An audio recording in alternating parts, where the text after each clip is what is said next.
Hey, Jefferson Santos here again, International Marketing Director with World Ventures. We are starting the last Getting Started video, but this is not your last video you're ever going to learn from, but this is the last video in the series.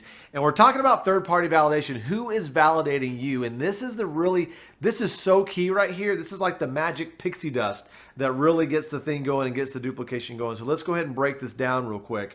And so you've got you and your prospect. In between you and your prospect, you know each other. You might have known each other a few weeks or possibly several years. Okay? And then you have an expert. And an expert is someone that's not you. All right, that's really, really important because there's a lot of times where you're trying to show your friend something or a contact, and it's your opinion versus their opinion versus your opinion, and it's kind of like you're butting heads. But when you introduce a third-party expert to the equation, they're kind of on their best behavior, okay? And so what I want to talk about here in this video is the relationship between the three people, how you interact with that, how do you set it up properly to maximize the relationships, and then also what you do after that. So right here, there's trust and respect between the expert and you, okay? Because obviously you respect them, they're the expert.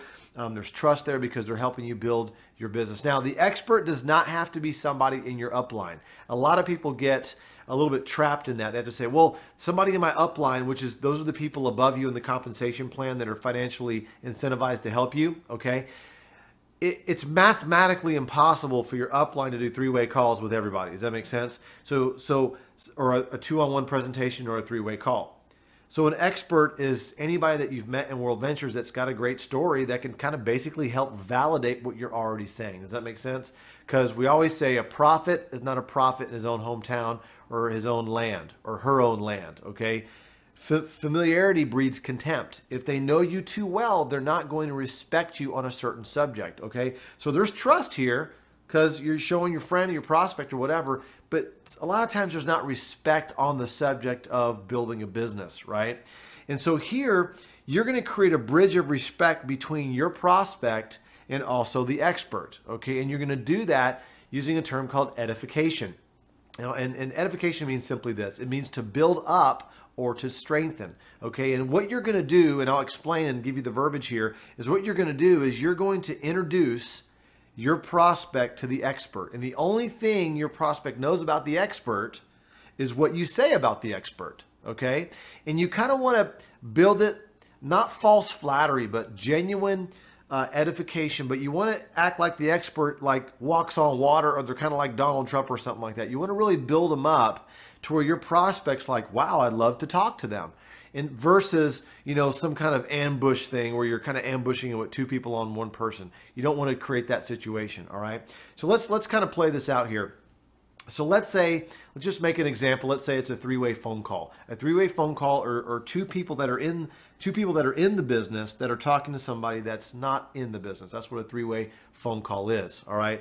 And so what you want to do too is call your expert or text your expert first, or maybe you've got several experts that you can use and kind of group text them and say, hey, who's available today at 5 o'clock or tomorrow between 4 and 6? Who's available for a three-way phone call, quick validation because I'm doing some presentations. So don't just rely on one person to be your third-party expert. Have other people as well so you're not painting yourself into a corner, all right? And so don't ambush your expert. For example, here's what ambushing is. You call your expert. Let's say I'm calling Rob up. Hey Rob, hey, it's Jefferson. I got Jared on the line right now, or I got Megan on the line right now. Can you talk to him? Like, they could be in the middle of a presentation. They could be in the middle of changing their kid's diaper. I don't know. Like, don't ambush your expert. Let them know that you need their help in a few hours or possibly a day in advance. That really helps. That. And also, your expert has caller ID. So if you keep on ambushing them, they're probably not going to take your calls anymore. All right. Little joke there, a little being facetious. All right, so let's talk about how the introduction happens. All right, so let's say there's you, there's your friend that's a prospect, and then there's the expert. So for example, let's say I'm talking to my prospect Megan, okay, and I'm introducing to my expert Rob, okay. So I'm going to text Rob up way beforehand. Hey Rob, listen, I've got a prospect named Megan I'm talking to at 6 o'clock, between 6 and 7 today. Are you going to be available? Okay, and let's say he replies, sure, yeah, I'll be available. Say, great. So about a minute before the call, I call Rob up, my expert, and I say, Rob, Here's who Megan is, kind of give them a lowdown on, her personality type, what her hot buttons are, things like that. Because once I get Rob on the phone with Megan, pretty much I'm going to be quiet and let Rob take over. I'm going to let Rob do the heavy lifting, the expert do the heavy lifting for me. Okay, that's how simple this business is. A lot of us, you're trying to do it all, put it all on your back. Don't put it all on your back. Use a third-party validation, all right?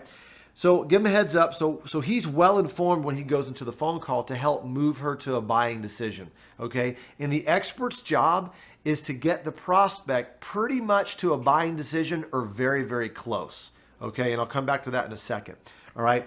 And so here's what I do. I three-way Rob in first. Now me and Rob, I brief him on who Megan is, and then all of a sudden now I'm going to patch Megan into the call. And she answers the phone, and this is obviously after she's watched the video. So I'm like, ring, ring, ring. She says, hello. I say, Megan, how's it going? Good. Hey, did you watch that video? That was awesome, wasn't it? And I'm nodding my head even when I'm on the phone, like, because the body language goes through the phone, right? And she's like, oh, that was great. Now let me pause for a second. If I asked Megan, that was awesome, wasn't it? And she's like, well, I don't really know. I'm probably not going to introduce the expert on the phone. He's probably just going to stay quiet, and I might just kind of say, hey, is there any reason why you wouldn't want to do this? And she's kind of negative. I'm not going to even bring my expert on the phone or introduce her, because then all of a sudden it gets all weird and stuff. I'm not going to do that. Okay, so just be cognizant of that. And so I call her up. She's like, yes. Oh, that was awesome. That was awesome, wasn't it? She's like, yeah, that was great. So, hey, listen, real quick.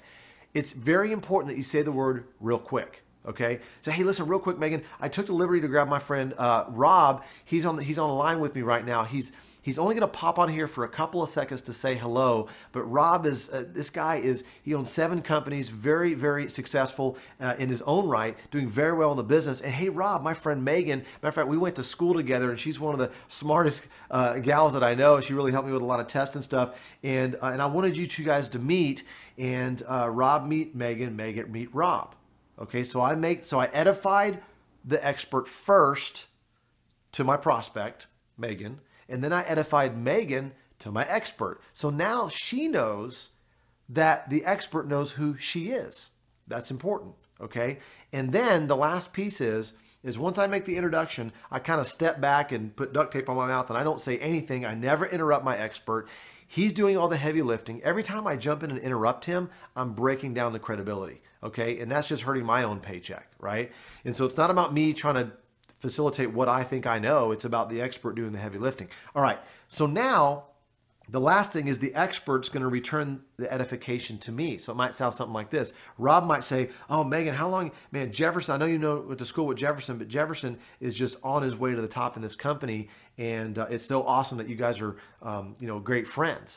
And so now the expert, like the Donald Trump type person that I've edified, is now saying good things about me in front of my prospect or my friend. So now she sees me a little bit differently now, because the expert edified me. So now everybody's raised up. The whole information gateway is like kind of open now to really have this conversation. So now the expert's going to ask Megan some questions. On this training video is not about what the expert's going to say. It's about what you say to set everything up, which I just talked about. And so he's going to talk to her and all that, ask questions, get her to make a buying decision, and get her to make that decision or get her right, like really, really close. Okay?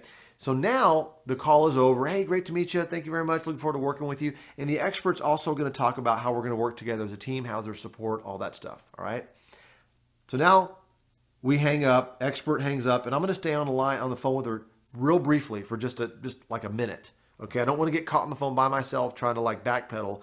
But what I want to do right here is I'm going to tell Megan, say, Megan, listen, you know me, right?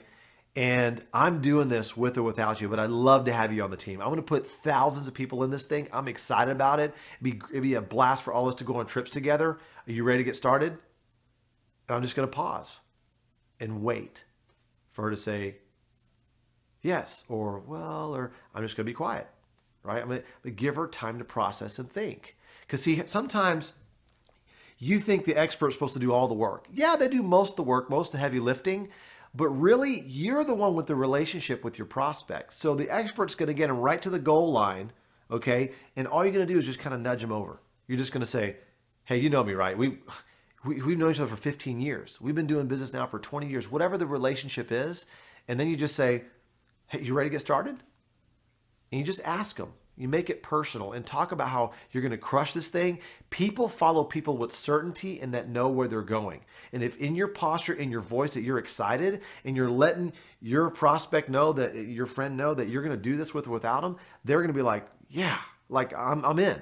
Okay? But it's all about your posture and how sure you are and that you're going to do this thing. All right? The expert already did the heavy lifting for you. All you got to do is nudge them over the edge. Cool?